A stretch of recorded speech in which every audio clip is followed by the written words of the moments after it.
What is going on, Florida State family, Seminole Nation, and the 863 tribe? It is Wednesday, so you know what that means. We are on the hangover, and I think we still might be hungover from Saturday night. Man, that feels so good, baby. 45-3. It feels so right. So sweet. So on today's episode of The Hangover, we are going to continue to bask in the glory that is 45-3. We are going to also talk about Syracuse, also talk about the future of this season. I don't know if you guys have noticed, but a certain someone made a prediction preseason, and we are on pace to accomplish that. Schedule lines up very beautifully down the stretch, my friends. We'll also talk a little bit of some of the stuff we talked about earlier in the week. Maybe more developing there, as you guys know. But before we do all of that, we got to pay the bills. So we got to do two things. And I've been actually very lenient lately on my likes. Lately, I've been extremely lenient on the likes, man. Let me tell you something. Y'all got to start hitting my like button. I'm getting all these views, but my likes ain't reflecting the amount of people that's watching. At the end of the day, I see you, Damien. Give me a minute. Because at the end of the day, I love the donations, obviously. But you don't have to be a monetary supporter, or you give me monetary means to support me. Hitting that like button's free. And in a lot of ways, does more for the channel. Because the $5, I really just kind of give back in the giveaways, which I need to be doing. I need to be planning up the next one here very shortly. Figure out what I'm going to give away. But the like button is the like and share buttons. Those are the buttons that continue to grow the channel. And the more people we get in here, man, the better. So that's first. Pay the bills. And secondly, what do we always do? Let's hit this roll call up, and then we jump into these topics. So get in that comment section. Let me know you're in the building as you make the roll call. Tara, member 863 Tribe in the building. Briley, Island Boy, 226 Tim, Insane Mob, Florida State Love, member 863 Tribe. Tyler Hedden, member 863 Tribe. Boxing Monster, member 863 Tribe. Zoe Zuki, Adangbe, Jamal, Ardavius, Gaming Wizard, Terrence Addison, a.k.a. Terrence Ali, member 863 Tribe, and one of the co-hosts of the show. Loading, Marcus W., Joel Hayward, Vontae B., D. Thompson, Damian Adams with the $5 dono, still smoking that sweet, sweet cane pack. Did you pack it like a pack of Newports before you lit it up, Damien? Let me know in the chat. And let's get this. What's in my pot? No, can't do that one. For some reason I get demonetized for that one, but I can still give you Greg Jones.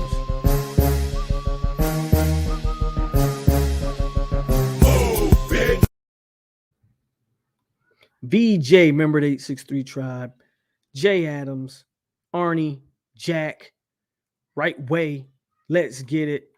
And that is all we got so far. As you continue to come in, I continue to shout you guys out. A shout out to everybody, man, that's in here with us on this Wednesday.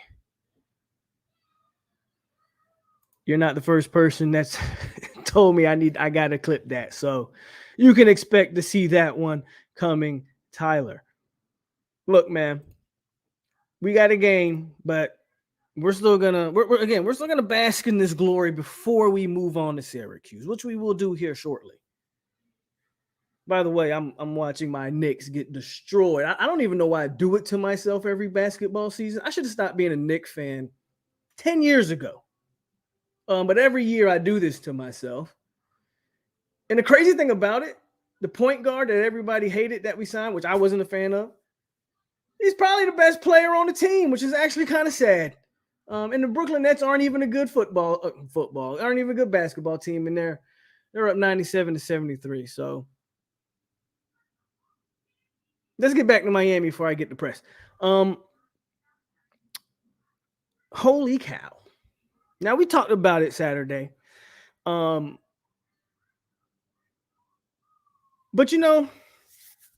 this is more, I don't know. This is more, I've been listening to some of these, I've been listening to some of these Miami podcasts as of late, as I tend to do whenever Miami takes a big fat L. I'll tune in and see what they're talking. They're very, very, very humble. They are very humble this week. Ooh, extremely humble. I mean, if you listen to the Miami fan today compared to the Miami fan 2 months ago, oh my God, you don't even think they'd be the same individual. I mean, you thought Middle Tennessee State humbled them? Nah, they still was talking. Remember, we are still remember what was being said out of their own mouths. Florida State's still the Super Bowl. We can lose every game as long as we beat Florida State. It's a rivalry game. We're gonna play up to no, ain't no blowouts. This is a rivalry game. We don't get blowouts in rivalry games. 45-3. Not only did they break them on the field, they broke the fan base, guys. The fan base is broken. Like Briley just said. They broke. They're so broke. Jurgen hasn't wanted to talk about that game once. He's danced around talking about that game at all. And Terrence can co-sign everything I'm telling you. The man hasn't wanted to address that game. They are acting like that game Saturday did not even happen. I see you, John Shields. I appreciate you coming here and saying congratulations. But see how humble John came in? See how humble John has never came into the chat that humble, guys. That is my point. We have beat them. They are buck broken. We have beaten them into submission. We have humbled them to the point of they are bending the knee. That's what happens when you hire an $8 million coach who takes over a top 15 roster with Heisman potential quarterback. These guys might not. And this is going to be a Miami pile-on session, and then we'll move on. I'm going to tell you why I'm doing this. And I normally don't do this. But I heard you go check my videos, guys. One thing about me, I let people come in and I talk. I usually ignore it. If it's a bunch of trolls, I ignore it. A lot of times I let the people in the comment section handle the trolls. Y'all seem to enjoy going back and forth with them most times anyway. Most times I don't. Especially depending on the video and the topic. I stick to what I want to talk about and go from there. But I had to deal with an entire offseason of people running up in my chat and telling me all this garbage. Even after we beat them remember, 4th and 14 was a fluke. 4th and 14 was luck. It was a fluke. It was the greatest thing that ever happened to Miami football because they got the Cuban savior and he was going to bring Ragnarok on top of Florida and change the landscape of college football. Speaking of Ragnarok, I downloaded it. I ain't hopped on it yet. I'm going to get on that this weekend. This is what I had to deal with. And y'all who are in here every week with me, you know exactly what I'm talking about. You know exactly what I'm talking about. So I am going to continue to destroy them, as I've pretty much done all year. I'm going to continue to say that I told you so, as I did at the beginning when they hired Mario. I feel no sympathy here.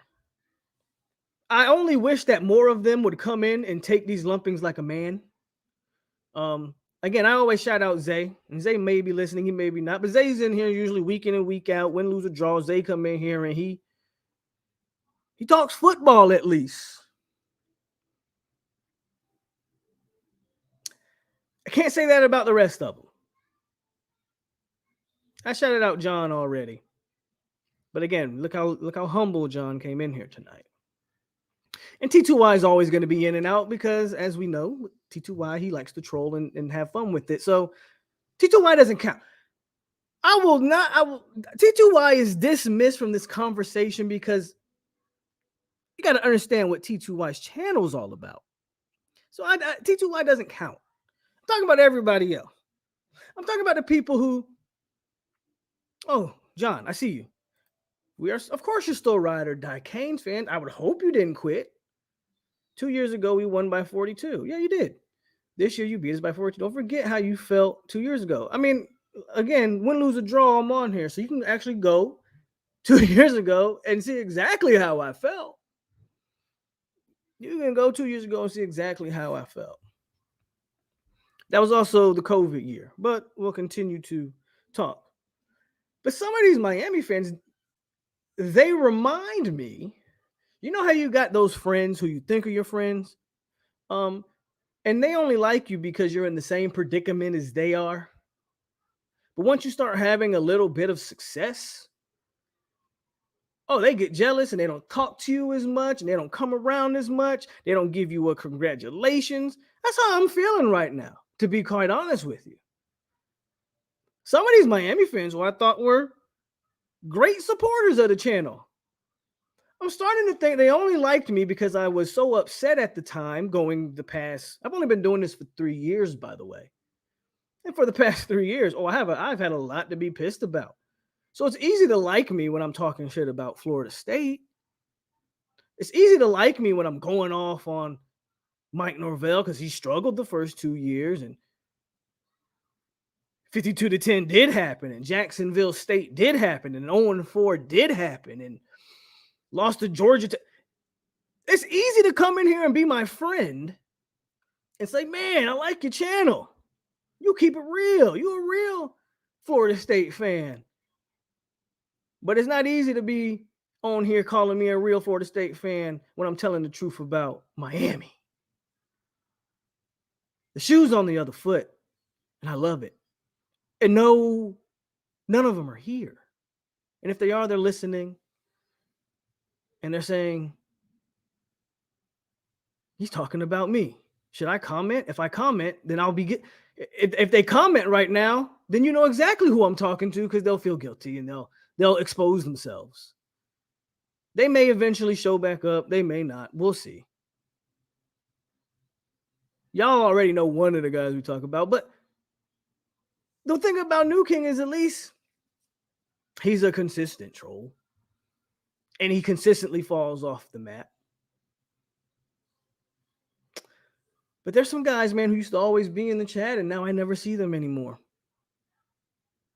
But that's just my little Miami thing I had to get off my chest. As far as the actual season, they may not win another game. At this point, I think it's hard to pick them to win another game. There's a bunch of them, Tyler. We can go down a list of names who used to come in here on a routine basis. And they're not blocked because I checked my block list.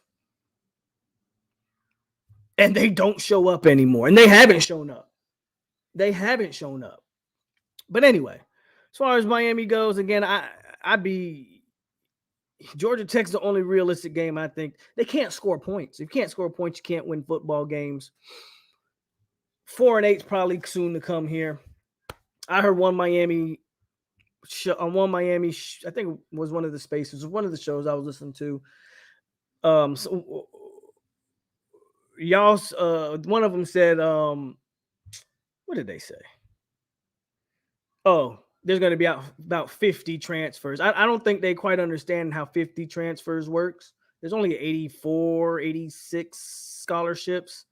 You really want over half of your roster to transfer. If you think you're bad now, yeah, let 50 people transfer out of your team and see exactly how bad you'll be next year. There's no quick fix for that. I don't think they need a roster overhaul, but that seems to be the route they're going because those guys didn't come to play for Mario. And whatever Mario's trying to cook down there, the Jits aren't buying in.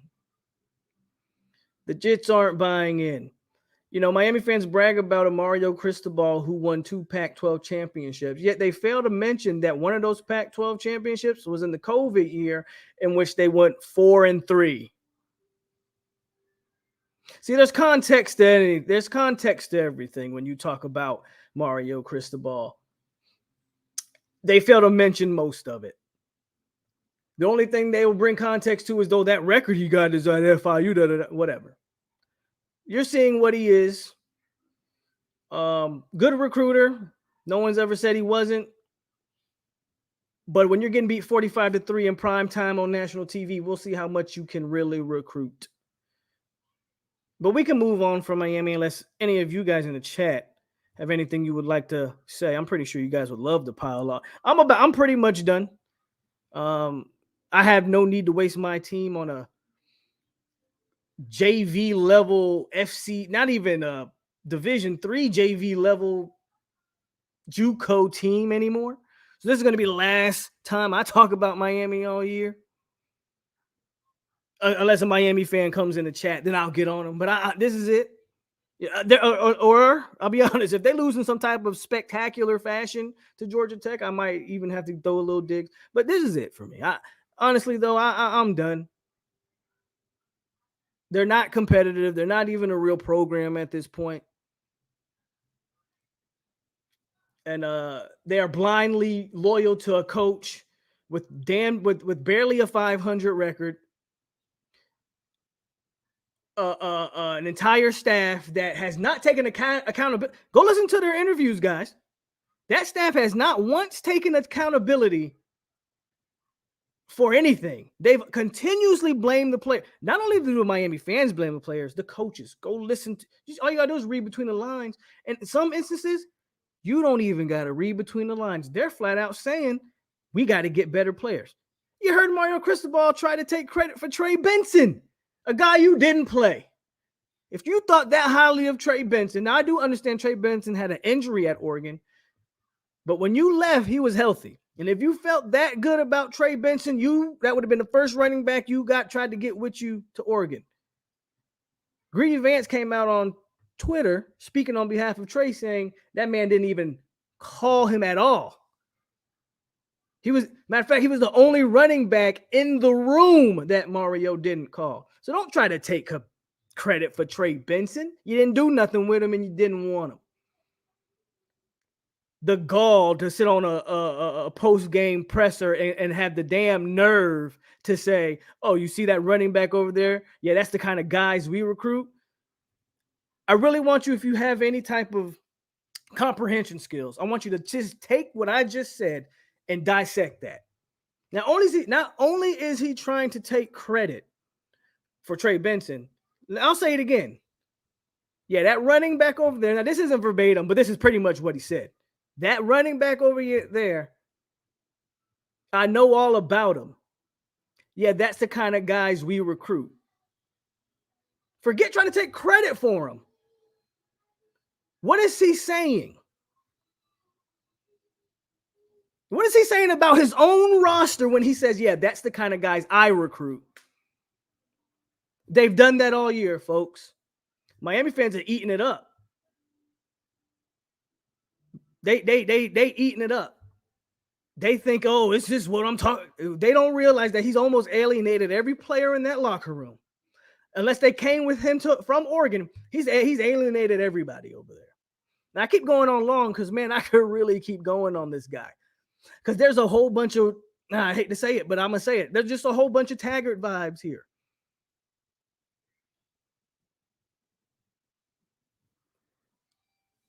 But one thing I'll say about Willie, he never did any crap like that. He didn't have the cockiness or the arrogance of a Mario Cristobal, a guy that's never won nothing, but he acts like he literally has won a bunch of shit out here. He ain't even won a bunch of games, let alone have the audacity to talk the way he talks.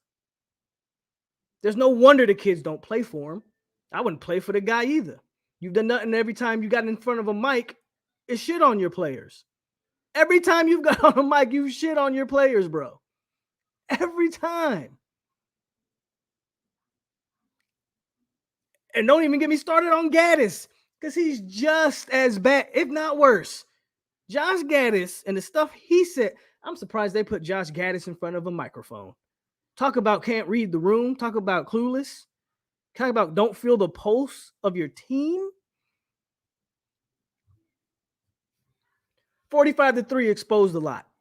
45-3 exposed the fan base, but we always knew the fan base was fickle. We always knew that. That's why nobody shows up to their games. They blame it on, oh, it's Miami and there's a ton to do. 90% of the fan base don't do nothing but sit at home. They ain't like they out in South Beach every weekend. Stop it. Stop it. Y'all ain't on the strip every weekend.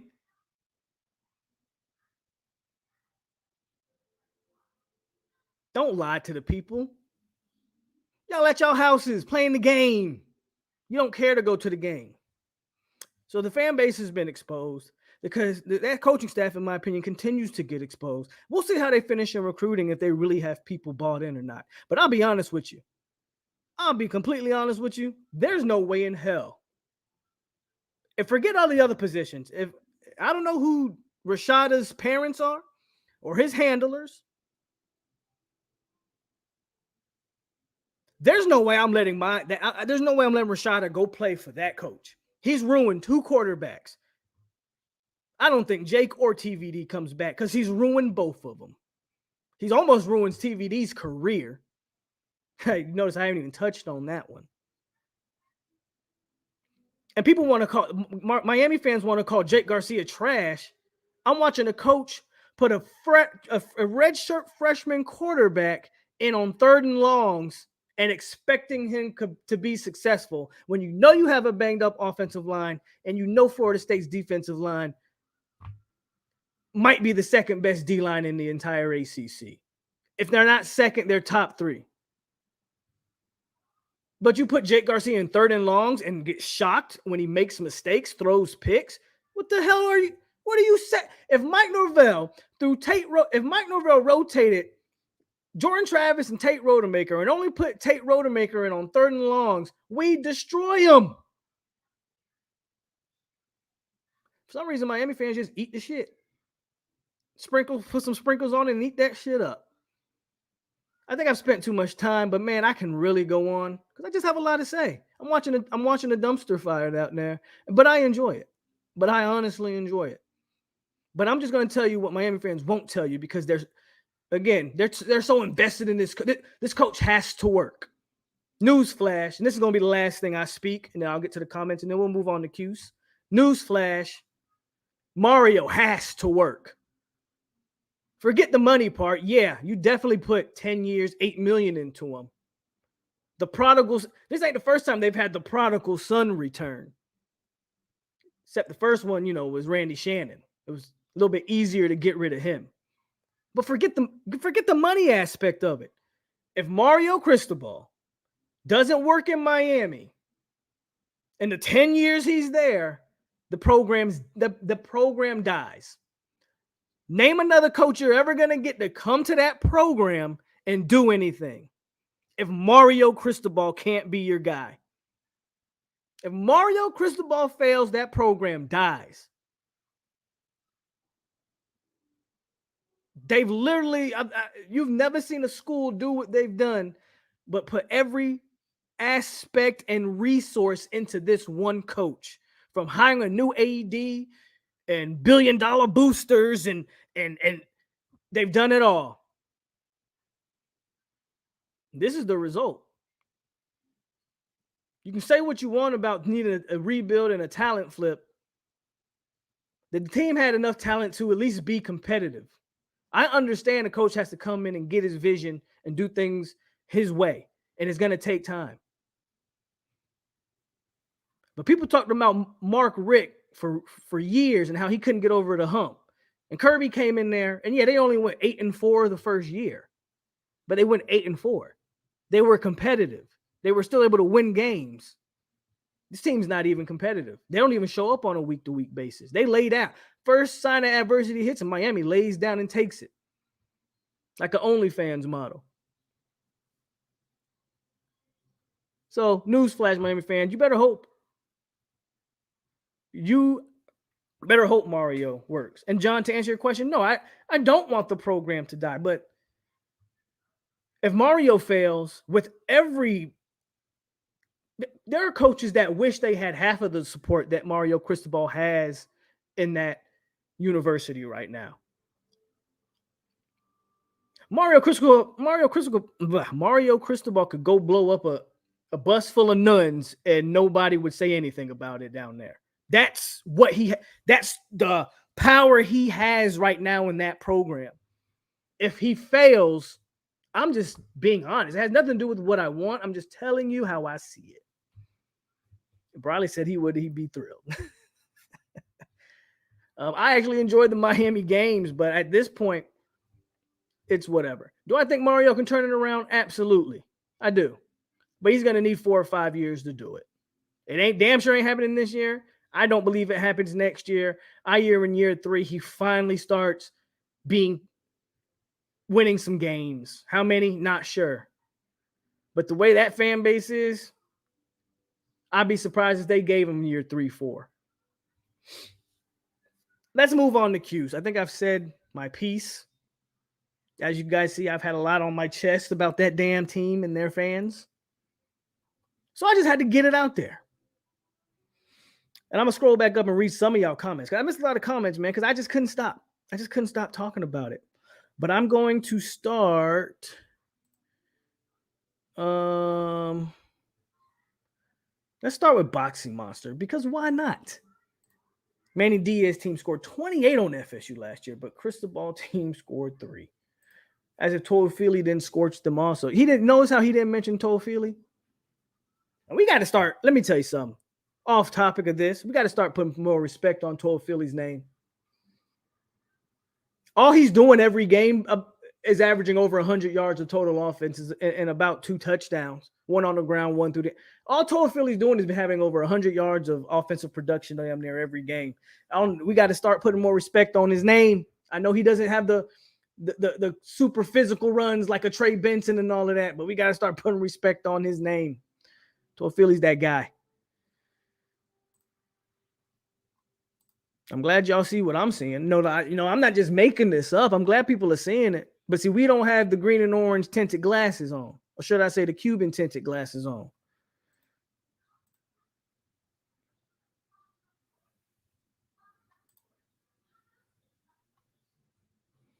It's ridiculous.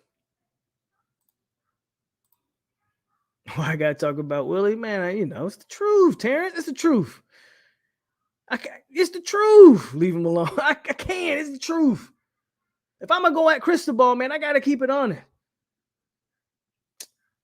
I want you to look at Miami's roster, and I want you to go down the roster and name the names of look at the names and check the stars by the names. He's got some pretty damn good ones. The reason I say that, I want you to go back to Willie Taggart's first team, check the stars by the names. It's more than what Miami got on this roster right now. Look how that season ended up. I got to call a spade a spade. Oh, man.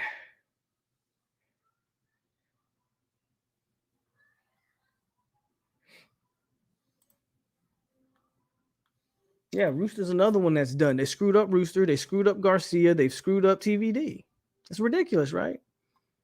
Only one they ain't screwed up is Jacuri. But Jacuri's impressionable. He's a true freshman.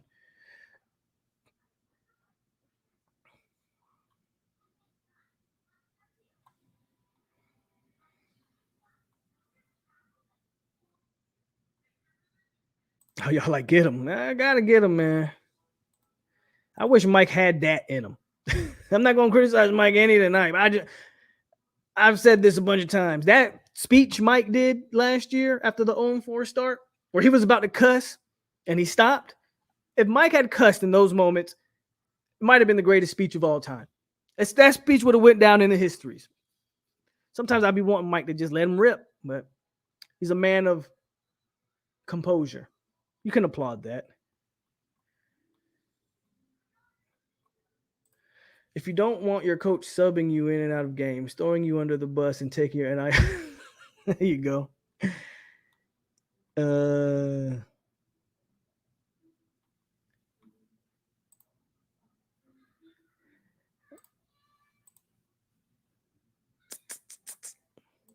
I read that one already. But I do thank you for being in here, John. I honestly do. And I know you got to hear me talk all this trash. I know it's probably making you a little upset, but I appreciate you being in here.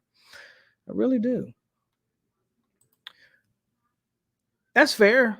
But that's not what was being said just a month ago. Just be if you can be honest about that, John, I'll leave you alone. I promise.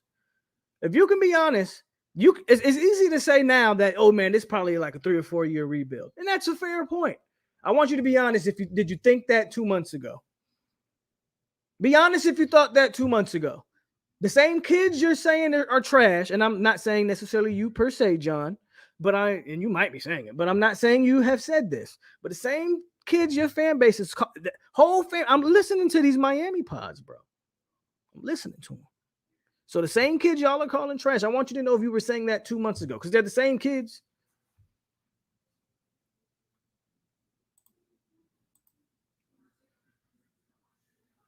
We're about to get into that real soon, Bradley. I promise you. But I want everybody to get their piece out on Miami as well.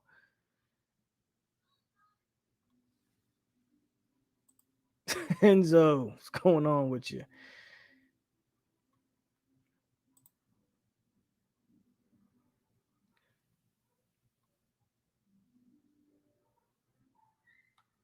Well, they didn't really start targeting him in the passing game until recently.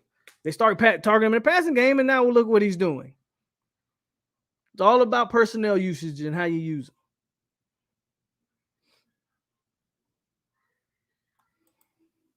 We'll talk about that. Jeffrey says, "Paul, please explain to me why that Miami program still getting 5-star commitments. Oh, by the way, every program has money. That dumpster fire shouldn't still be securing those. Well, first of all, they haven't secured anything yet, Jeffrey. Let's be clear. They have some guys committed.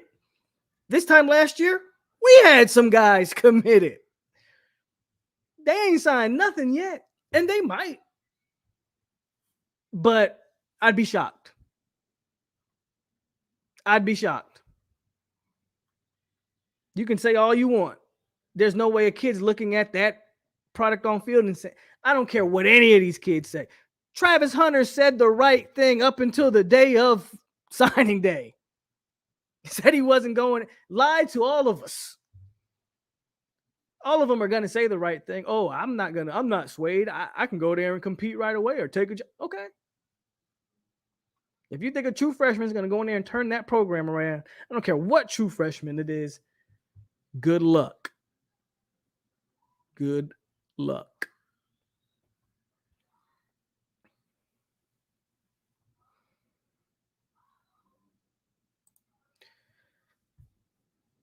They're going to have guys, man. They're going to have guys transfer out. I don't know if that's true, but that's interesting.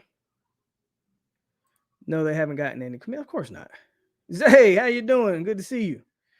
John says, no, we don't have as much talent and depth as we thought we had. Lots of key injuries, very questionable coaching.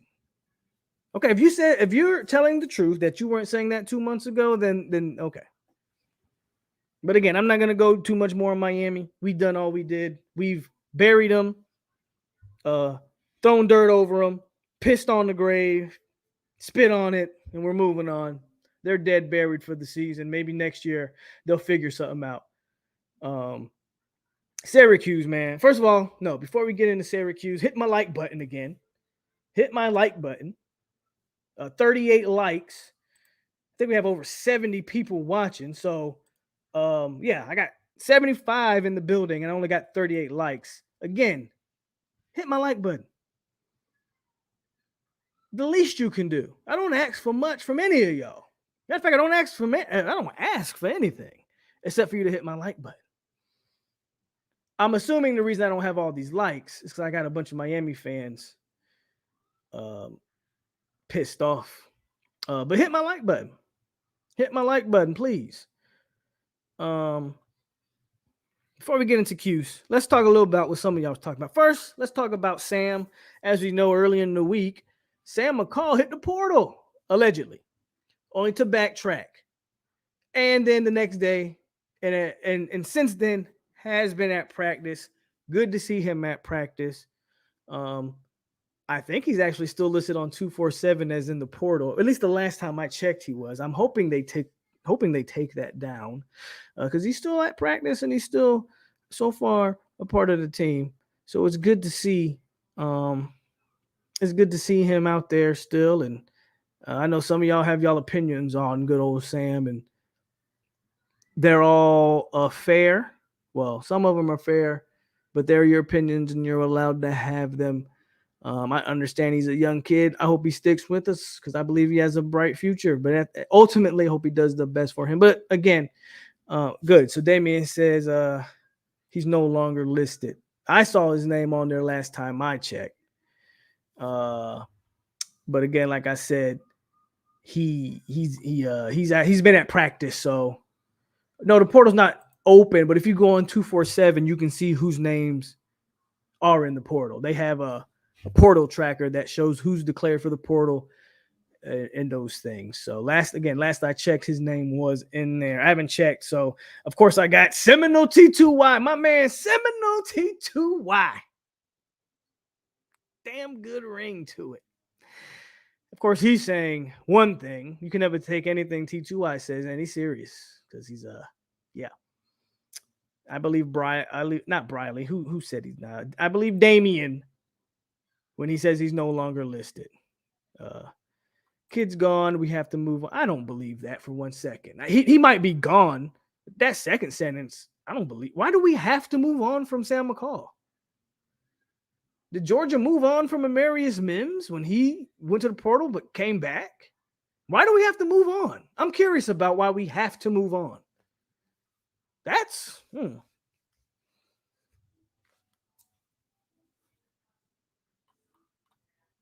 No, I don't think he's ready yet either, and that's okay. So he's not acting like a cancer, though. Now, if he was acting like a former DB who Enzo has on his team, I won't say his name, but if he was acting like that young man, then yes. Like when that young man was acting the way he was acting, I was like, yeah, there's no way he can come back to the team. He's not doing that. He's not voicing frustration on social media. He's not speaking out against coaching. He simply dropped a transfer note, took it back, and said it was an emotional thing. The same thing Boutte did at LSU. Did they move on? This happens everywhere. I don't know why we have to move on from a freshman DB because he had a moment of, man, I'm homesick, or I whatever it is he had. Again, if he was acting like a cancer, I would agree with you. I don't agree that we have to move on. I don't agree with that at all.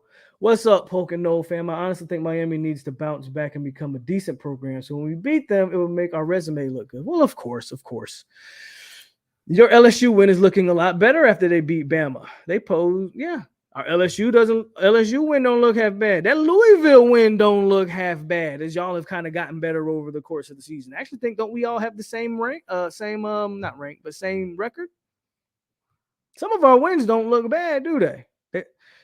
I was told LSU was trash, but Peter in the building, what's going on? Alabama has proved throughout the season that they aren't that good, going down to the wire and damn near. Yeah, that's true. Texas should have beat them real early. Just checked again. He's not on the 247 and was never listed on 3. Never listed in on 3. He was listed on 247 at one point.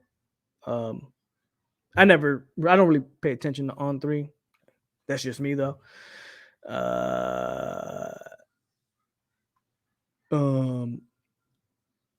are y'all talking about?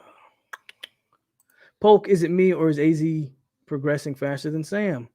And maybe Sam seeing AZ playing is, well, it definitely could be a little bit of jealousy. Not saying that is not. Again, a lot of times we like to pretend like people aren't human and people don't, you know what, T2, I just saw this. I just saw this comment. That's actually pretty funny.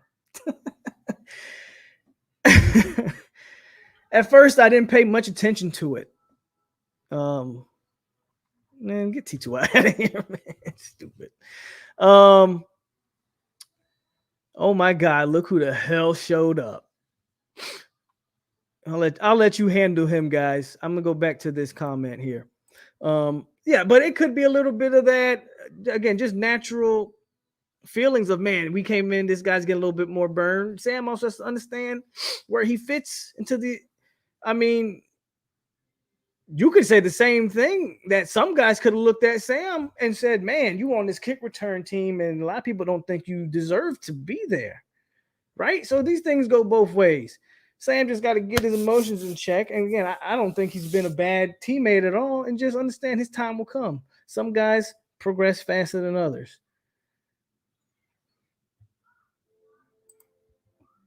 I'm sticking to what I say. I mean, that's good for Verse. I don't care about PFF though. I need Verse back.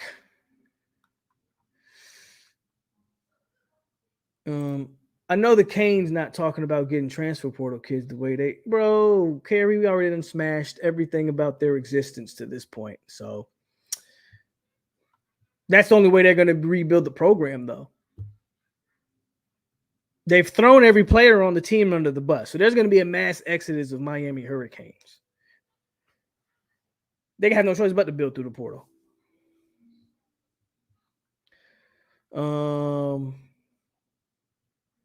And of course, Kane Zay comes in as the only real Kane fan in chat. I mean, that's what it should be, right? You're a fan of it. Like, you ain't saying nothing that no one else would say for their team. Decided to see if Norvell can chain together some good play calling. We're going to get the Cuse here in a second, but let's hit on, since everybody wants to talk about it, let's hit on Verse and Benson. Who do I think is more likely to come back? I still stand on that. I think Verse is more likely to come back. And I haven't really touched on Benson, but I'm going to touch on him now. But I want to start with Verse because we all know where this guy's being projected, and Verse he's a good player. I honestly think teams will look at Verse's tape and start to pick him apart. Like, he's the flavor of the month and all of that. I get it. And he's got the physical attributes. Look, if it would not shock me one bit if Jared Verse decided to go. But I spoke about this last week. I don't think the NIL deal that Verse struck last week was just by chance, random. No. Why would they waste their time with this NIL deal? This guy is going to go pro in a month. So I don't believe that. Right? I believe that there's a purpose behind the truck and the NIL deal, and probably more things for Verse to come. But even take all the money out of it, he has a lot he can still work on in his game. I do not believe. Again, I think they are fluffing the PFF, and all these people can say what they want. I think that is all fluff. Jermaine Johnson was looked at the same way, and Jermaine had a ton more tape than Jared Verse. He fell all the way to what, 25 or 26 or something like that. Verse cannot believe the fluff that he's seeing right now. He's going to test well. Hell, Jermaine tested well. He's going to do all of those things in the combine. His tape's going to get him passed up. One thing NFL teams want in that first round, the one thing they want in the first round, most NFL teams, go check the NFL teams that actually draft well. In the first round, especially those first 10 to 15 picks, they don't draft off of potential. They draft off who's going to come in and play right now. If you're a top 15 pick, you have to come in day one and be ready to be a difference maker. They don't draft top 10 guys off of, well, he potentially will be whatever. Not the teams that draft well. Well, look at the teams that draft terrible. They usually draft off a guy, oh, well, he's big and he's fast, but he's not really hasn't produced a lick, but I can mold. No, those are the guys that usually are drafting in that same spot again next year. I think Verse is great. He could legitimately be a top 10 pick the following year. I could be saying all this for nothing, but that's just how I feel. I think Verse would benefit more from coming back because I don't believe he truly goes in the top 10 or 15. I honestly don't think he goes in the first round if he goes. I think he falls to the second. I do think a team would take him in the second, though. With that said, Trey Benson. I have the opposite argument for Trey Benson. I think Trey Benson should go. And I'm pretty consistent with this when it comes to running backs. First of all, Trey Benson has already suffered one knee injury. He has an NFL body right now. He's already had one knee injury. You're probably going to finish the season somewhere around 800 to 900 yards. I don't quite think he breaks the 1,000-yard mark, but he could, but I don't think so. I would argue Benson should go if he wants to go. Running backs have a finite amount of hits they can take before their bodies just can't do it. Look at Ezekiel Elliott in the NFL right now. What Zeke have a first 2-3 good years, and he's been downhill ever since. And he's not the only high caliber running back that's ever happened to. If Benson's ready or feels he's ready, being that he's already had one knee injury, go do your thing. Running backs don't get paid until their second contract anyway. A lot of teams aren't investing in top running backs. Even first-round talented guys, teams are starting to understand, I don't need to invest in a running back, for better or for worse. You can make the argument that, but it's just the way the that has gone and continues to go.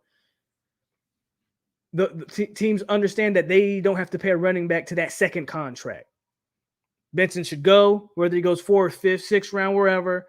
Do his thing, make a roster, and that second contract could come. Like a Devontae Freeman who went in the 4th round and got that contract.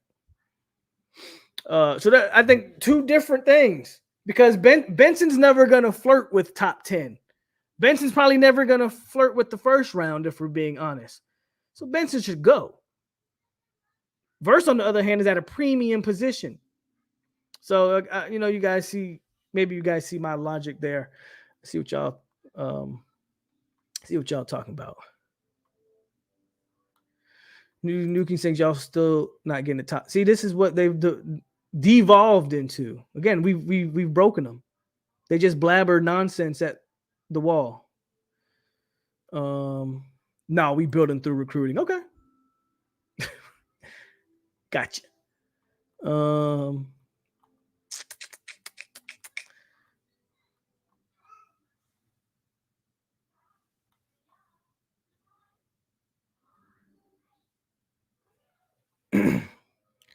Verse has more growing. Yeah, bro. Verse needs more seasoning in the college game. The NFL would ruin his career. I think so.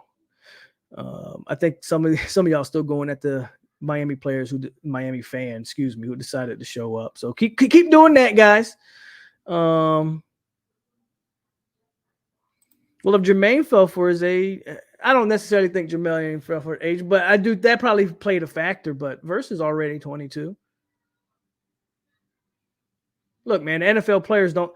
This ain't basketball. Most NFL players, the average NFL player only plays for 4 years.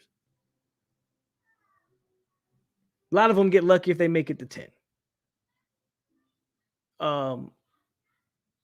Being younger doesn't necessarily make you better or more, or means you'll have more longevity.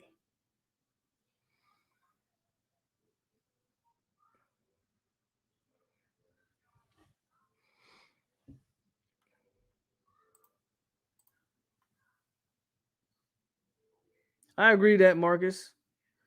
I think Benson should go if he wants to. Obviously, I'm not like pushing him out, but if he wants to go, I don't have any qualms about it, and I think it's a good decision. And I agree. Benson's stats don't get much better by coming back because the running back room's absolutely loaded.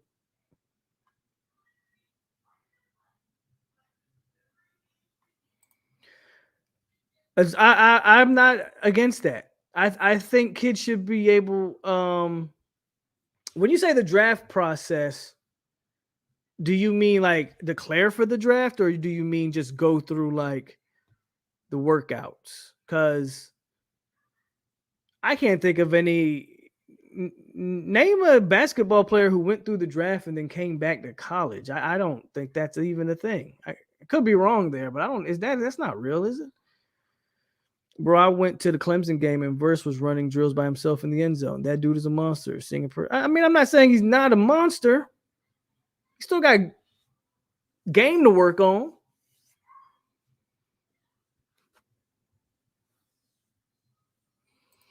That would be lovely.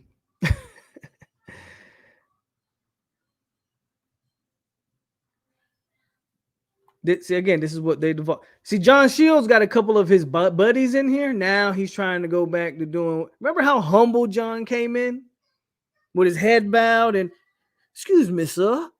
I'd like to say congratulations on the ass whooping you gave me the other weekend. Now he got a couple of his monkeys around. And he's like, now they acting up. The Benson don't need tape though. He's a running back.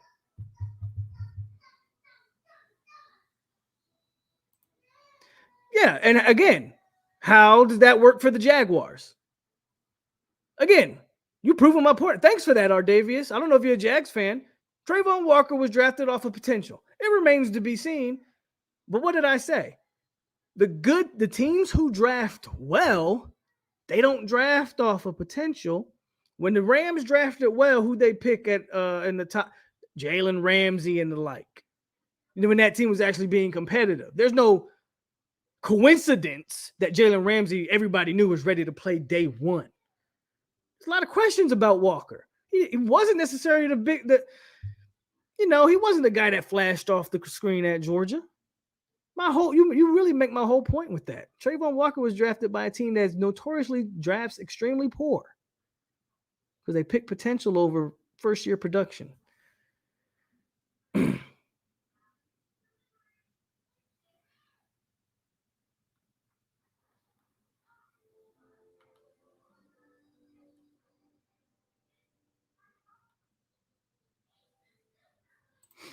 Yeah, the running back room is absolutely loaded.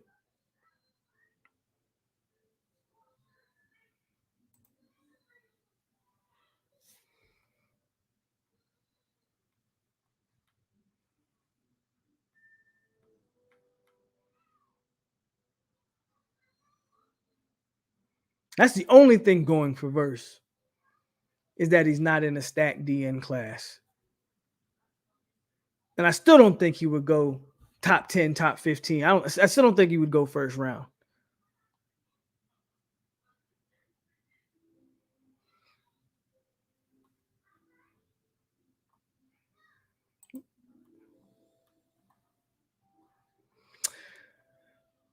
This man said parade rest. What are we talking about here? I don't know. I don't remember the last time I was put at parade rest. Workouts, interviews. The NBA has that rule if the players doesn't like where there's. Oh, so yeah, the workouts and stuff. I'm with that. Norvell, what's going on? We can arrange that. Absolutely. Oh, okay. So our Davians. So we're saying the same thing then. Someone in that running back room is probably leaving. Ward, Toafili, Benson, Hill, plus the transfer next year. He's talking about Holmes. I think Benson is gonna go pro, which wouldn't shock me. Other than that, I don't see anybody else leaving. I don't see anybody transferring. I don't see anybody leaving. Could be wrong. You never know. You never know how any of these kids feel. We've seen 3 running backs get a lot of carries and a lot of opportunities.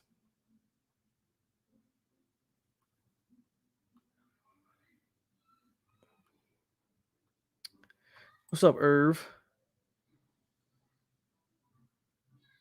As soon as I got on, you hear you getting on those cane. Yeah, go check the beginning of the video. I spent about 30 minutes on them, on their head, destroyed them, buried them. Didn't even say a prayer for him. Ward, I don't really see. Ward doesn't really project well. You can say what you want about Benson, but he has an NFL body. Ward, in my opinion, doesn't project well. If I was a running back, I would love to play for Mike because he features numerous backs. Yeah. Who do you think? That's a tough question. I like the way, I'm not gonna lie, for a walk-on, and the walk-ons obviously don't matter.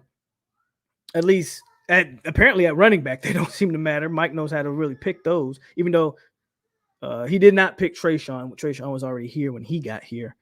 But CJ, he definitely picked. That's a tough question, though. I would like to see some of y'all's opinion on that. I like the way both of them run, honestly. I really do. I like the way both of those guys run.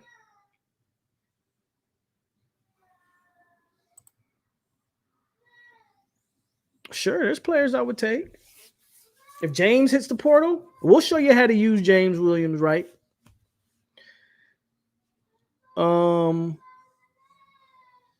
It'd probably be mostly on the defensive side of the ball, like Leonard Taylor or somebody like that. One of those guys for sure. I can't think of any other offensive players I would take, to be honest with you. Our whole wide receiver room is better than theirs. Our running back room is better than theirs.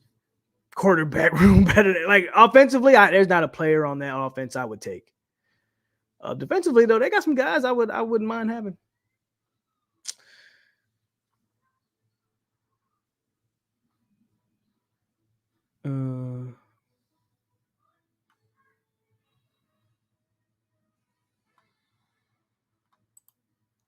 Could be hard. It's hard to really gauge where the thought process of any of these kids are. I mean, so decent point.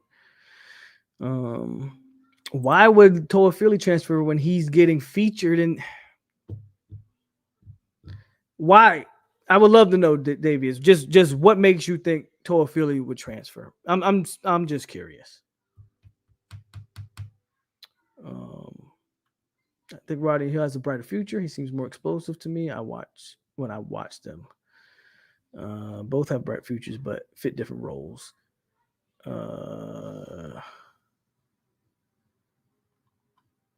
Their big wide receiver is pretty good. What big wide receiver do they have that's pretty good? I know you're not talking about that JUCO guy. I mean, if you're talking about that JUCO guy they got, I'll take my guys. Yeah, I'll take my guys.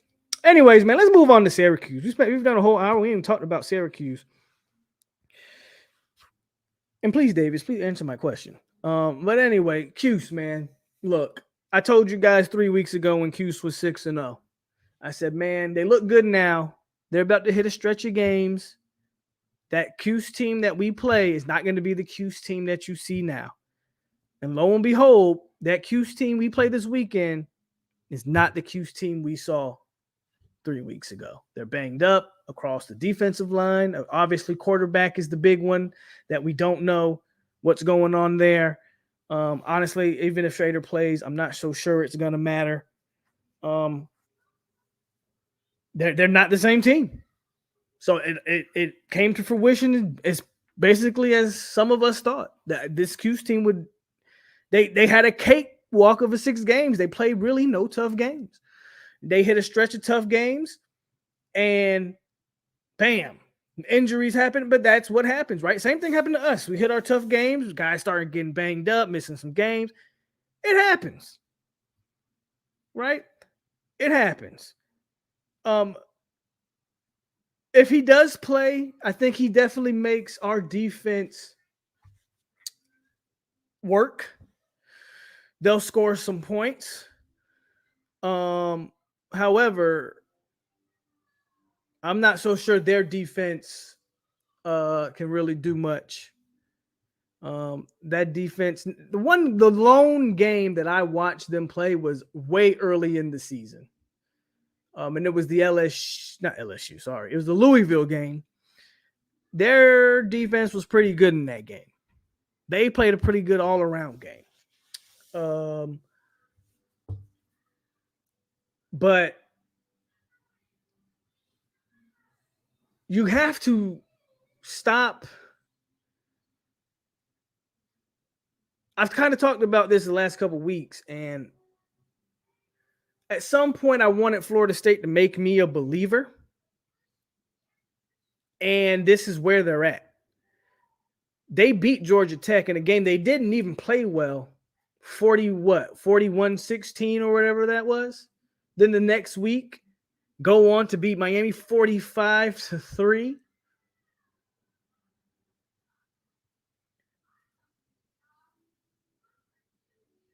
Syracuse I don't have the numbers, and I'm not going to pretend I have the numbers. I don't think Syracuse defends the run very well from hearing people talk. You're going to have a hard time finding me where Cuse wins the game, other than saying they're home, it's the Dome, and they're just going to play hard. Because that's what we said about Miami. They're home, they're pumped up, it's their Super Bowl, they're going to play hard. I think Florida State's reaching. I got to get the people, man. We got to talk about Cuse, man. We got to talk about Cuse. Don't give me, but yeah, like you just can't give me the whole it's going to be a tough game because they're home. And look, man, I think Florida State's at a point where that crap don't mean nothing no more. Like Mike has said, and players have said, this isn't about Syracuse. This is about us.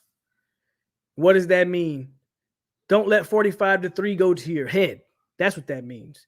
Don't walk on the field like you've already won the game. That's how the upsets happen. That's how you get into a game that you shouldn't, a tough game that you shouldn't be in. But talent for talent, and from what we've seen from coaching this year, y'all can't convince me Cuse stacks up. Especially if that quarterback, who the real reason why he's a threat is because he's so mobile, especially if he's not playing. And if he is playing, how much of the hits is he going to want to take? How much are they going to run him? Because I believe the injury was like a concussion type injury. You got to be careful with those and not rush a guy back too early. All I'm saying is I believe Florida State's at a point that they're handling business. They're handling business, and this is strictly on coaching. Don't step on the field and on Saturday night. Another primetime game, by the way. Miami fans wouldn't know nothing about playing on primetime unless they're playing us. Don't step on the field primetime and think you've won the game. As long as you don't do that, you come out there with that same hunger and that same desire to embarrass a team like you did last week. And I understand that game means something different.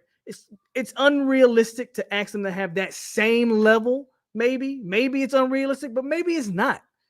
And maybe that's what separates the great teams from the good teams. Teams that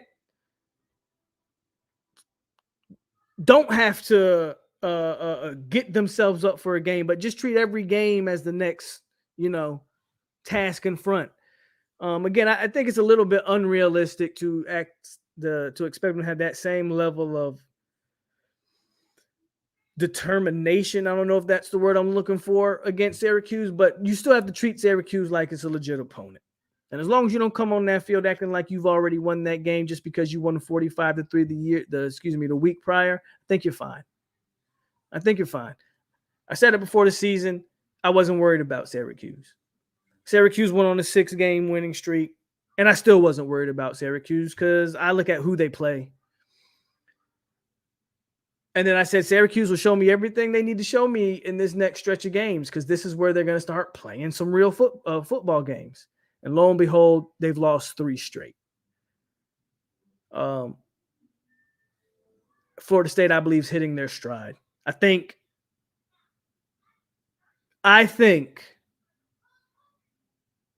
what you're going to see the next 3 games of this season, and that Florida game becomes extremely interesting. I think that Florida game is going to be a fun I think that's going to be a damn good football game. I think that Florida game is going to be a really good football game. But don't be surprised if we go into that Florida game with 4 straight blowout wins. I think what you're going to see down the stretch here is going to set the tone for next year. I said this after the Boston College game that I was starting to see a light at the end of the tunnel. That they showed me that they could dominate teams they were supposed to, and I didn't think they could. And then they did it again. And I've said this repeatedly. There's one thing you can say about this team. they don't play down to their competition. Now, Syracuse has been a solid team record-wise, but again, check the competition. So we'll see. We'll see exactly how good Syracuse is. They played a damn good game against Clemson and maybe should have won them. But go check the years. They've always played Clemson tough. There's been about 2 or 3 games over the past 5-6 years that Cuse should have beat Clemson and they never do. They get up for that Clemson game, and I understand it. But I really can't. I really can't worry about Syracuse. And maybe I'm just riding off a 45-3 high. I don't think I am, but maybe I am. But I really think we go into that Florida game rolling on all cylinders. Now, I'm not saying we're going to roll the Gators because unlike some people, I actually think the Gators are a quality football team. They have a lot of the same strengths we have. I think our defense overall is better than theirs. But offensively, we're very similar in how we do things. Our quarterback plays better. But other than that, they have a pretty good O-line and pretty good running backs. I think that Florida game can be fun to watch. But don't be surprised if we're rolling into that game averaging like 40 some odd points over that 4-game stretch. That should tell you kind of where I'm going with this Syracuse game. Jordan Travis should be first team ACC. And I think they'll give it to Drake May because he's the flavor of the year. And I think he is a freshman. But Jordan Travis has been the best quarterback in the ACC, guys. Best quarterback in the ACC. If Benson or Ward is probably, we're going to have a lot of all ACC guys is what I'm trying to say here.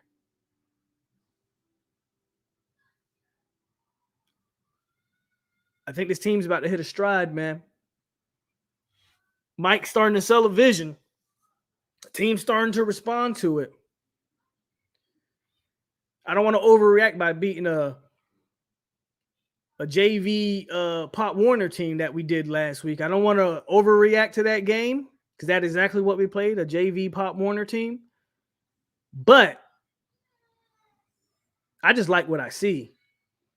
And I've always known we had the talent. I'm one of the few people that has defended the talent from the beginning. It's why for me, 7-5 was never acceptable. 6-6 was never acceptable. When a lot of people came into this year telling you, man, if they just get to 6-6 and 7-5, that's a good season in year 3 for Mike Norvell. It was never good. There's a reason for that. Now everybody's singing a different tune. Now everybody's kind of saying what I've been saying. And when I say everybody, I'm talking about your major outlets, your major pundits out there, your media, the guys who you guys know who I'm talking about. Florida State fans all know, listen to the same media. I don't need to name drop them. I could because I really don't give a damn, but I'm not going to.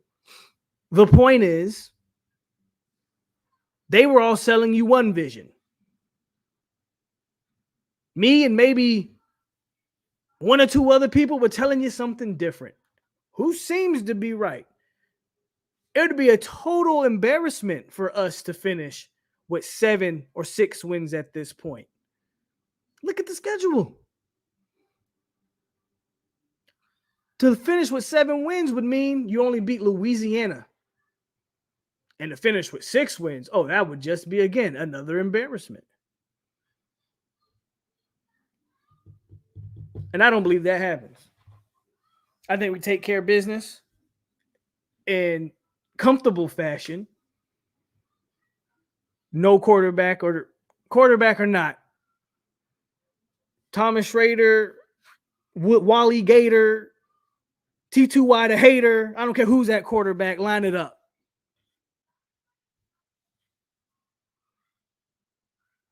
We beat Syracuse. We beat Syracuse, and I think we roll into Florida on a high. And I think these last 4 games, man, I think these last 4 games set a tone. It's not just about winning. It's what I'm watching. I'm watching a damn good team that we hit our bump in a 3-game skid against 3 ranked teams. Should have won one of those. We let one get away. We should already be at 7 wins, guys. We should already have 7 wins. We let one get away. We let one get away in NC State. But if you watch that football team, that's a good offensive line. I've only been telling you about the offensive line from the beginning. I do like it. I'm not going to lie. I do like to come in here and pound my chest sometimes and say, I told you so. But sometimes I don't. Because sometimes I want us to see the same things. But y'all that have been here with me know I've vouched from the old line from day one. And I told you the old line success would be dependent on how much Jordan Travis has got better, not the other way around. Travis made our O-line worse last year, and it's no coincidence that all of a sudden he's staying in the pocket and doing better things, and the O-line's been better. Obviously, they go hand in hand with each other, obviously. And they both benefit from each other. But I've been on the O-line from the jump. What surprised me is Jordan Travis I did not project Jordan Travis to be as good as he's been this year. Absolutely can't take any credit for that. And those of you that did, you got it. Some of y'all were saying 3,000 and some yards. I didn't see it. I don't know if he's on pace for 3. And that's just because on some of these games, he don't have to throw the ball. Man, he threw 12 passes against Miami. It's hard to get 3,000 yards when you don't have to throw the ball because you can just run it down. You know, you can just shove it down their throat like an OnlyFans girl. You know, that's what we did to Miami. But Jordan Travis has been amazing. So much so I want him back next year. The O-line. We have a good O-line. Not great, not spectacular. A good O-line. We have a good offensive line. Which anybody before the season would, if you would have said the O-line is good, y'all would have been like, can we get a C O-line? I believe this O-line as a whole is more of a B than a C. I think this is a good O-line. And all of a sudden, no one's talking about Adam Fuller no more, including myself.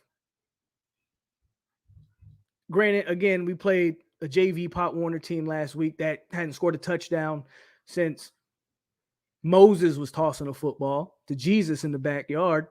Regardless, there's other games that Adam Fuller has shined. I spoke about this last week. We all talk about what kind of defense we want to play. Adam Fuller's been playing Florida State defense. We're just a couple players away from really, really taking the next step. And I still believe that. There's still some pieces in the secondary I would like to improve. There's some depth at backer I would like to have shored up. But this staff is starting to work. I harped on personnel usage for the whole 3-game skid. I was like, personnel. All of a sudden, they're moving Antavius Woody to tackle. Who was the guy that told you when they recruited him what position he should be playing? Now, I'm not knocking Alex Atkins's evaluation. He has tools that would make him a pretty good guard or center. But the man was a natural tackle from the jump. And I love the fact that they're finally moving him there permanently. It's all about how you use your people. We've always had the players, folks. They're starting to get it here and understand how to use them. I like how we finished the season. I'm excited to see how we finish. I'm expecting a big finish. And I just love the fact that the stuff that I've kind of been saying, I'm starting to see come to fruition. I'm not saying I'm Mike Norvell. I'm not saying I can do his job. If I was coaching Florida State, we'd probably not win a football. I'm just a light-skinned dude on YouTube. It goes to work every day, and then I come home and I do this. I'm nobody, man. I don't know nothing. All I'm saying is I see things. I don't know, man. I got a gift. I don't know. I just see things and I don't know what I'm seeing. And I just see things and the spirit takes over me. And I get in front of a mic and I just start spouting nonsense. And some of it just seems to come to fruition. I don't know, man. I don't know. Let's get to the comments. I think I've said enough. The spirit has just left me. So now I'm going to the comments. Let me scroll up to. Let's scroll up to Mr. Or it's M. Roar. We all know Florida only game standing between 8-4 and 9-3. Agreed there. Don't see many Fire Norvell people around. Oh, that's just like I got on those Miami fans' head, how they don't show up. Yeah, there's a lot of y'all almost because I actually don't like. I despise y'all more than I despise the Miami fans. You fake Florida State fans who wish for us to lose. Yeah, y'all don't pop up around here too much more either, do y'all? It absolutely does, Ardavius. Please tell him. Todd, hit again. I've been so lenient with my likes. Where are my likes at? Let me check. 63, 73. Not bad. I'll take it. I mean, Bless, Caden, that's crazy. Bless comes back next year. He has another year of eligibility. Dare I say, I'm not so sure Bless Harris plays tackle. I think they might move him inside.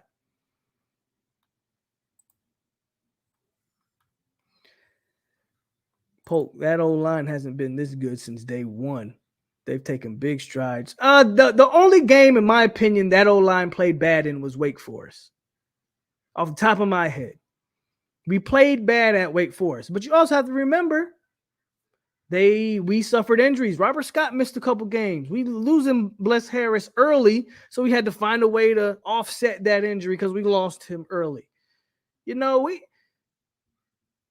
Turrentine's been in and out. You look at Darius Washington now, right? They got him more at that tackle position than Turrentine. Darius Washington is now the tackle over there. And Darius has had his ups and downs as well. I'm not saying the O-line's been great since day one. They've definitely grown. But it also comes down to that personnel stuff I was talking about. And being injured and getting healthy. Everything mixes in. But you have a good offensive line now. The pieces were always there. You can't deny that much, Bradley. We can admit that maybe they didn't play this as good, but units are going to have bad games. Hell, Tom Brady's the GOAT, and he has bad games, right? It happens. The unit's going to have bad games. The only bad game I honestly remember, I think they played damn well against Clemson. I don't think they played bad against NC State. There was just other things going on in that game. Wake Forest is the one game that really stood out to me where I thought our O-line played terrible.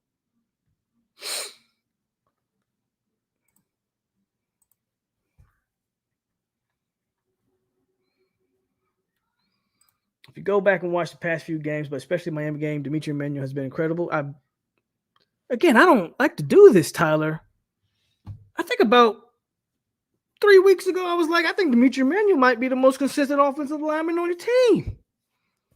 I never hear his name. But when I say never hear his name, I don't hear his name for a false start, a holding, a whip. Dimitri Emmanuel just be out there pulling, blocking, and going on about his business. I don't think that guy has one penalty on him all year. Great pickup in the portal, man.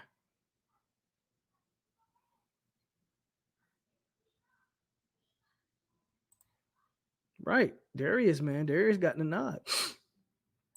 Say what you want about the Miami team. Nobody has done to them what we did. I don't know. Middle Tennessee kind of did what they. I don't know about that, Tyler. We ain't the only team that's put up 45 on them. And you can talk about defensively, but those other teams lack what we have defensively. Look, Miami's just been an embarrassment, man. Mike is maturing before our eyes. Polk is a light-skinned Nostradamus. I don't know, man. I'm just a light-skinned dude on YouTube, baby. Against Cuse, I would expect. I'm going to say more. That's even tough, though. But I think he'll throw it about 30 times. Davis, I hope we land Baxter too, but you never told me why you think Toll Philly was leaving. Maybe you did and I just didn't catch it. Lundy is a baby Mike Vrabel. I believe Alex Assis made a lot of those calls against Miami, mainly because we ran the blank out of the counter play in various formations, and the I formation on the goal line is big boy football. You know what? Go back and watch. We didn't just run I formation on the goal line. We ran it at the fit. I loved the way we ran the O line. We didn't just use it at the goal line. We ran it at the 50-yard line. They lined up at the 50. Telling you right now, teams don't practice against what we were doing against Miami. We use Miami as a scrimmage, bro. We were able to just go out there and practice some stuff. We was on the 50-yard line running the I formation and running it down their throat.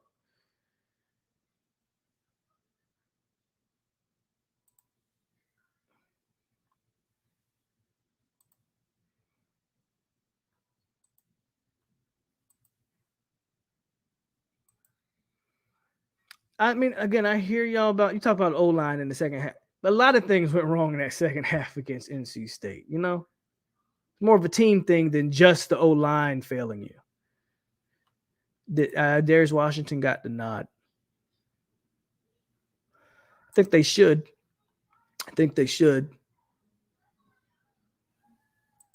Absolutely, it has. Before, you couldn't lose a player. They were able to literally lose players for a couple weeks and still have enough depth to play football. Insane Ma was good. I was watching T2Y, a funny show. You have to wonder what's going through Miami commit heads watching their future team. Couldn't be too confident. And where did Amici Man come from? It's a preview of what we can expect of the. Well, you know what's funny about that? Yeah, you mentioned Tyler. He did come from I believe Charlotte, right, where Atkins was at. But the interesting part about that is the two best seasons he's had has been with Atkins. His freshman year, and now this year. The time in between then has been the man's played his best football with Alex Atkins.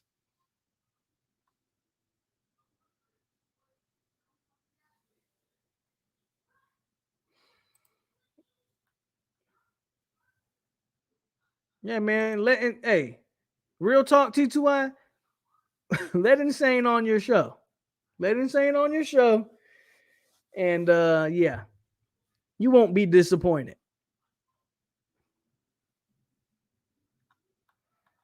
Let Insane on your show. Absolutely do that. Cuse D line is lighter and quicker. Counter won't be as effective, and they line up wide 9. So outside zone might be tough, but zone read, we need to eat with the zone read and RPO. So yeah, man, I don't really. Again, I hear you, man. We got to take Q seriously, and I agree. You got to take him serious. If I go talent for talent, man, and from what I'm watching and how I'm seeing them play ball, I am not going to, same way I was like not worried about Georgia Tech. I'm not worried about Cuse. I think we're at where we could be at a point where we're hitting on all cylinders. I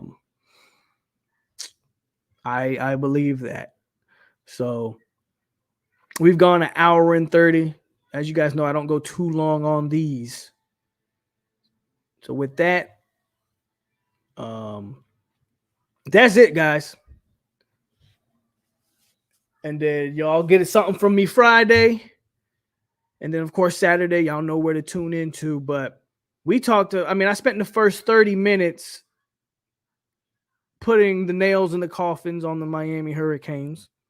So if you missed that, that might be the best part of the show. I don't know. I felt like I felt like I was in a good rhythm tonight, man. So I appreciate you guys coming in here, tuning in, chilling, and hitting that like button, showing love. But yeah, I felt like I hit a good stride on this one. Destroyed Miami for about the first 30, 35, 40 minutes. Had some good conversation about the draft. Of course, we finish off the Cuse. Let me give my score prediction. Hold on. Let me give my score predictions, and then we'll get up out of here. I got Florida State over Syracuse. I'm going to give you 2. If Schrader plays, Florida State wins 38-20.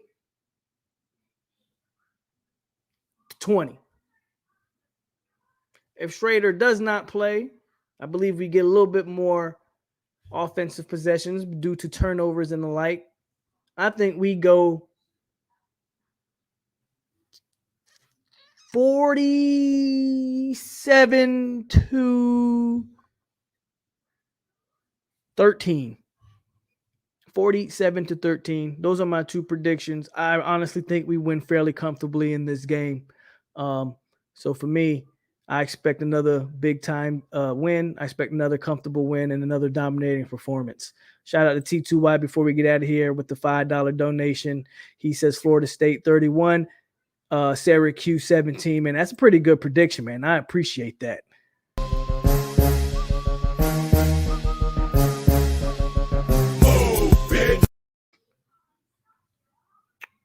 And shout out to all of y'all, man, who came in. Like I was saying, stay classy, Seminoles. It's your boy POLK over here on 863. Trying to talk too fast. Hit the rewind button. Stay classy, Seminoles. It's your boy POLK over here on 863 Seminole TV. And we out here. Go Noles.